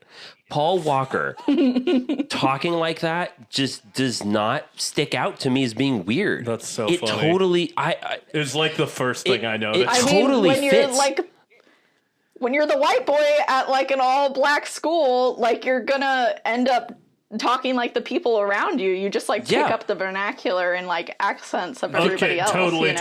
totally. But like, let's just, for argument's sake, this is a film, and this Zach. is Yeah. an actor Zach, who made the Jesus. choice. To Once do again, this. I see where you're going, and I don't recommend it. I'm sorry, I'm veering off the road. Okay, I okay. apologize. Well, to be fair, even though he was a cop, he was getting busted for fucking, like, he was a kid, like, street racing before I'm he was a not cop. talking before he about was this you know? within the logic of the film. I'm talking about this as an acting choice, which I find to be crazy.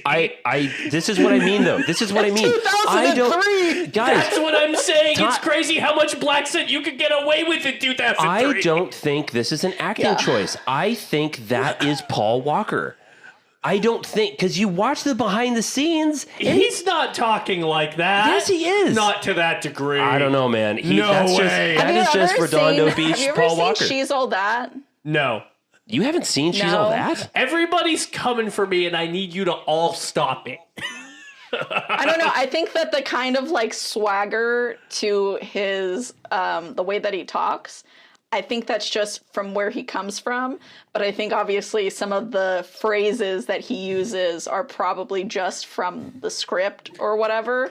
Which, if it's written, don't you want him to deliver it how it should be delivered? Alexis is so fucking on tonight. Alexis understood the fucking assignment. I mean, she picked it. Yeah, I don't goddamn right. know. I don't know if I'm mad about it. I think I was just surprised. First of all, you can't diss a man who's dead. Okay, I mean, I can and I do often. Anything that did not do anything wrong that we know of. Roll back our Paul Rubens saga from last Blockbuster Month. Paul Rubens did nothing wrong. Zach Harris, I 2023. didn't say that. You did, though. He was, yeah. Anyways. We can't get into it. The can't other get into thing that I want to make note of with this movie is the 2003 of the fashion. Oof. Because there are many egregious fits in this film. There's a lot of short plaid skirts and weird Thick belts. You know thick who belts, looks thick incredible? belts. Devin Paul Walker. Aoki. She looks Yeah, incredible. you know who does matter what she not does. look incredible is Paul Walker. You don't like West Coast Choppers? I think that Paul Walker. That was such a 2003 I shirt. know, dude. Oh my When I God. saw Every West Coast time I saw Choppers, it, I was like, oh, shit. What is he wearing? I owned that shirt. I think Paul Walker sneakily has the worst outfits in this movie. Oh, big disagree. Yeah, I kept expecting him to Specifically, like pull out big some disagree. Oakleys or something. The horrible baggy black t-shirt Yeah, dude. and the awful knee-length shorts paired with they're looks so good. in Shin right now. height He sucks. looks good, bro. They should not be in. He looks good. If Paul Walker looks good, dude. Alexis, if they're That's in, definitely like a cholo look. oh well, it is. It is. It is a cholo It look. is. It's not quite right on him. Well, let me I tell don't you, know, it man. looks bad on that white boy. I think You I know think he who looks good. You know who looks real good? Who's not Devin Aoki? Tyrese Gibson. that one henchman Yes. who Oh comes my to God, the boat. Tyrese Gibson in Tyrese that Gibson cutoff looks shirt. good. Yeah, That he does. cutoff? I And was the like, chain, ooh, when he gets ooh, out of the car, ooh. he has a chain on his thigh. Oh my God. Tyrese Where does that broadly, go? Yes. he broadly comes out of this unscathed. There's one really ugly fit that he wears, I think, when they get ambushed on the boat. Because I'm pretty his- sure. You didn't like his hair with the something handkerchief? was off. Something was off there. Oh, I dug the handkerchief. I But was yeah, like, we can share. I feel like nominally Brian was wearing some of the most like nondescript outfits, and yet they truly hit my eyeballs in such an aggressive way. His Interesting. like They're just his so Crayola of the colored time. polos, his fucking like the bluest blue you've ever seen polo, and the stoplight red polo, and the like fucking khaki slacks he was wearing. Just, Yeah, it's just win after win, brother. I did not care for it. I did not like to look at it. Can I make one point about I normally hate it, as you guys know, when like a woman who's like put up to be like very capable. This happens in like every fucking Bond movie. Somebody who's like an assassin or they're undercover, and then like this one character comes in and their panties like fly off so fast they like dig a hole to fucking China, you know? Yeah. Same thing with fucking Eva Mendes in here. I'm like, Eva, you are way too fine to be going for Paul Walker in a Chopper shirt. What the Yeah. fuck? That's atrocious. That they did her dirty. They did Yeah. her dirty I putting do him agree in with those that. outfits. I was like, girl, please. What's so charming about this man? He's done nothing. I would have gone after Tyrese for sure. I would have gotten a ride Yeah. in that convertible. He would have made me laugh. He would have made me laugh, Yeah. and I'd be like, all right, you're okay. I think we need to talk about. Sorry, what? Do you have any favorite lines? Yeah, I just like ejecto seat cuh. That's still my favorite. That's Tyrese, right? That is Tyrese that says that. I Yeah, liked Yep. Miami My- is off the hook. which is true. My favorite was, this is a Oasis. Yes, Which is also I love Tyrese. Oasis. Yes, dude, I was like, yes. that's a good line. I Oasis is could good. feel Once the, again, like, Tyrese. feminism leaving my body as he said that one night. It was melting away. I just really quickly want to shout out a couple of phenomenal that guys who John Singleton had the good sense to cast in Yes. this film. And those are James Remar. Yes, as Agent Markham. Yes. James Remar appears in Oppenheimer. He started his career The Warriors. playing Ajax and the Warriors. Yeah. And has just been like... Sex in the City. All right. Has just been like a yeah. solid that guy in many a film since That's crazy. The 1970s. He was in Cruising, which I think was probably another influence on Maxine, quite frankly. He was in Pineapple Yeah. Express. He did a voice in Ratatouille. He's in Django Unchained and Once Upon a Time in Hollywood. And this year he is going to be in Megalopolis. Oh, is he really? Yes. So shouts out James Remar, and also shouts out Mark Boone Jr., who I think a lot of people know from yeah. Sons of Anarchy. I never saw that. But he is in Batman Begins and Seven and Memento. And I am going to steal a joke from the Blank Check podcast, who said that he looks like he sleeps on a bed made of pizza. I like One of the grimiest men ever to be in movies, and I love him. I like Tom Barry He's also another one of that guys that's in this. He plays the agent that like goes to Barstow with Paul Walker to get Tyrese Gibson. Yeah. He's in Independence Day. Apollo 13. Traffic Control says the skies are clear. I love that line. He's so good in that. And then he's in Space Jam. He's in Mouse Hunt. He's in Air Force One. He's in Major League. He's one of those guys who was just around all the time in the 90s. And it's great to see him. But I love all of this talk of like humans. Alexis, you have something. Please, I want to hear what you have to say because I know where Mick's going. You guys keep prolonging this. And it is hurting. Well, Devin Aoki, she did not have her license when she started filming this movie, so she actually had to learn to drive on set, which I thought is very funny. Oh my God, she's in that movie that you showed me. Debs? Oh, yeah. Yes! The year after she's in Debs. She a movie I think Debs. is bad. I have to give a shout out. out. So bad, but I fucking love it. A lot of people love that movie. I am kind of in the minority. So, my fellow film majors, I have to give a shout out to my girlfriend, who, again, adores this movie. And speaking of Devin Aoki, who plays Suki, her fashion, her car, her fuzzy pink interior, my girlfriend... is she was watching this movie last night, said, "Oh my God, you have no idea how obsessed I was with Suki when I was a kid." She was a little street racer kid. She wanted the Honda S2000 in hot pink. She wanted the fuzzy pink interior, just like Suki. Adores that car. And I really love that. And I love the fucking cars in the fucking beginning. The Mazda RX-7, the Nissan GTR, the Honda S2000. That's wild to me. Love a Mazda. It's the Mazda RX-7 is so nice. This is all wild to me. The red one is fucking beautiful. The cars.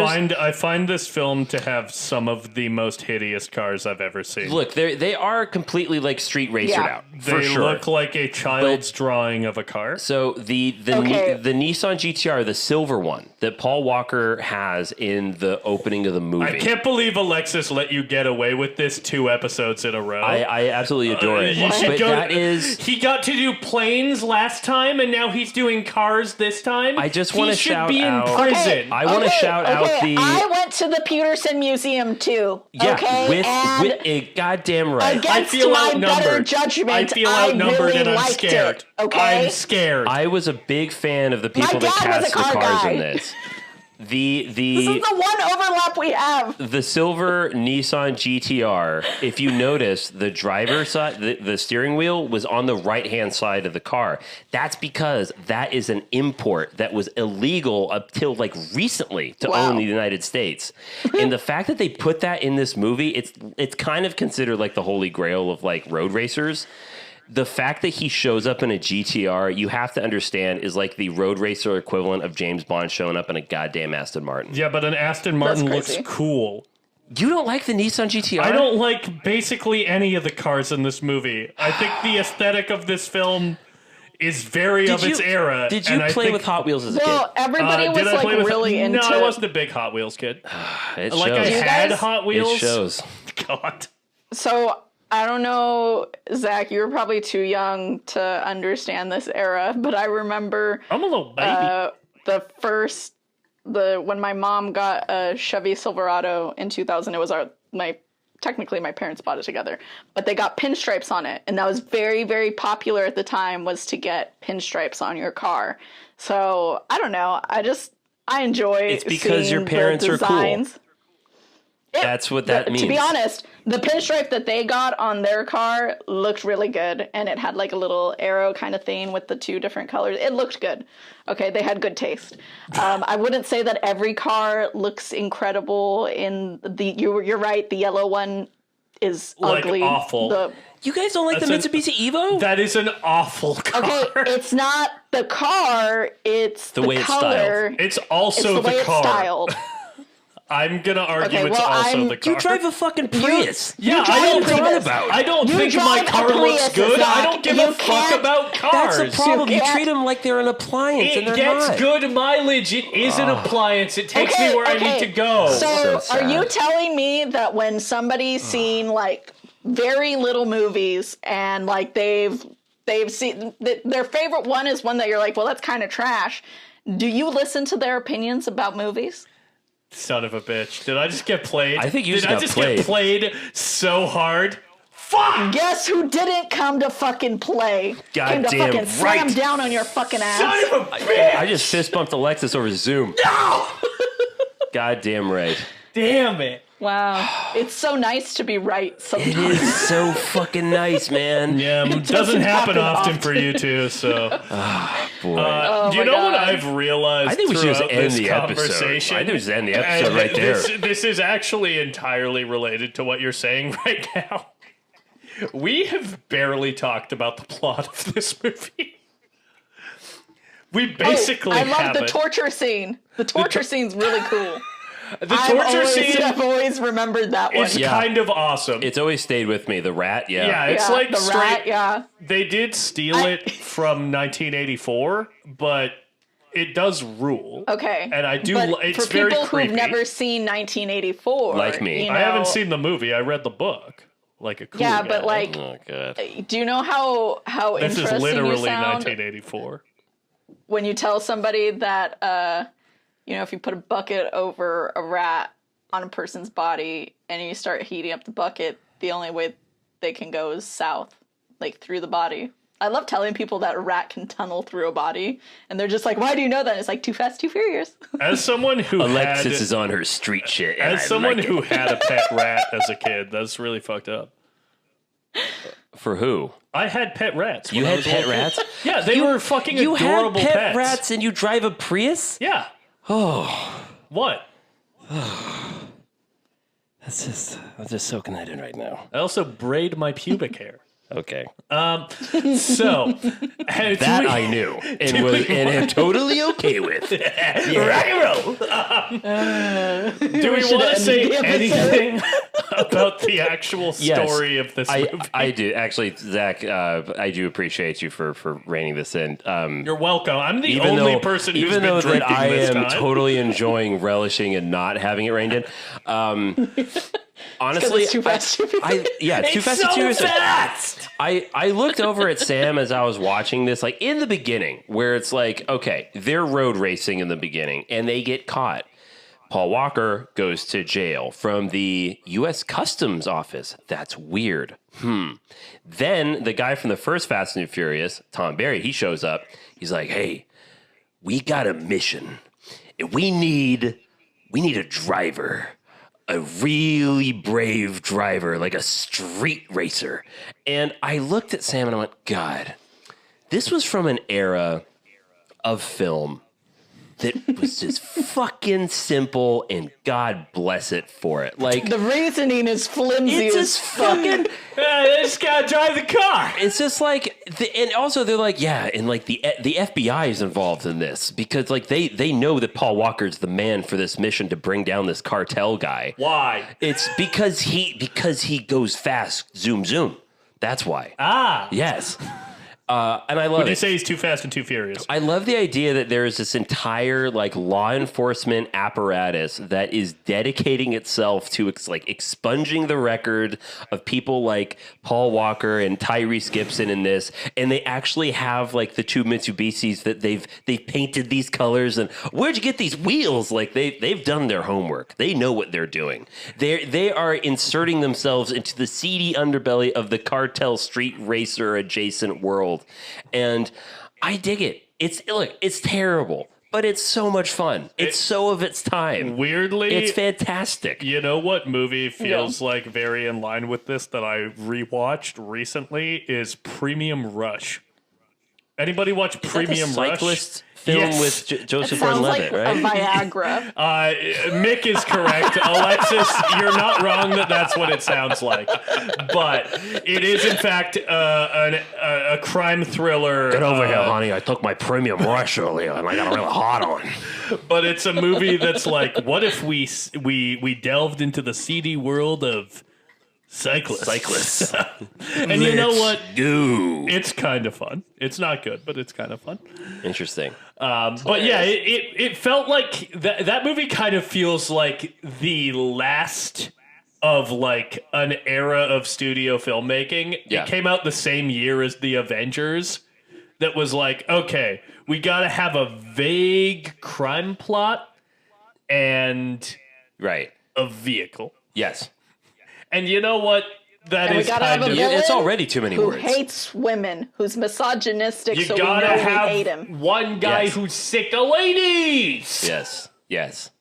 Yeah, no, it's just like perfect. Like, well, okay, we did Fast and Furious where they were stealing Panasonic televisions. That is the plot of the first one. So crazy. Off of trucks in Long Beach. I mean, Where watching this movie was crazy. Where are we going to go with the sequel? Well, we're going to go to Wynwood in Miami, and we are going to set Paul Walker against the cartel. And We're going to I set hear him that- against the most boring cartel Can I just movie. say- I hear that and I go, that's perfect. Yeah. It's fucking That's perfect. Too Fast, Too Furious. You Yeah, that's took exactly it up what it is. a notch. You took it up a notch. They did take it up a notch. They did. Do we High have octane right there. anything else on this film? I I don't like know. the jet but ski race. Don't tell me that the next movie we're doing has anything to do with boats, planes, or automobiles. Alexis, what do you mean the next movie? Don't you don't know. mean the next movies? No, That's shut the fuck right, up. You're not going to do Alexis. that to me. Don't do that. We are going to do it to you. We are discussing 1997's Con Air. Yes! Sorry. We are also discussing 1996's The Rock. Directed by, Michael Bay and starring, Con Air is directed by Simon West. Both films star Nicolas Cage. we are doing a Cage Rage double feature. Cage Rage. Oh my I've god. never seen The Rock, but I'm very unexcited to watch a Michael Bay movie. Alexis, I think you might be surprised You- how much fun you have. I think you might actually like this. I genuinely, I'm a little curious. You have seen Con Air. Love Con Air. Hell There yeah. you go. Con Air. There you go. All There you right. go. Con Air. If you love Con Air, you're gonna love The Rock. Okay. Probably. If you want to find Con Air, you can rent it wherever you rent your movies. And if you want to find The Rock, it's the same deal. I don't know if you can find either of these on our shelf, quite No, that's frankly. pretty embarrassing. Which is I can definitely find them on my dad's shelf, so Hell I yeah. might there be we There it fucking is. go. borrowing his If you copy go, of Con Air. Papa Lex. if you go into our garage, there's like a VHS of at least one of these. Nice. But yeah, that's where you can find those movies, which I am so fucking excited to talk about. And we Yeah, may just it- have a special guest. It is now peak blockbuster season. We are now. deep in blockbuster season. I love it. And if you want to find us, the Film Majors, you can find us at Film Majors Pod on Instagram Threads, Blue Sky, and TikTok. And you can email us at filmmajorspod@gmail.com. You can also find us on YouTube. Subscribe to us. Give us a like. Like, comment, subscribe. Helps us in the algorithm. And with that, Wait, question. If we've seen 2 John Singleton movies now, does that mean we can call him John Doubleton?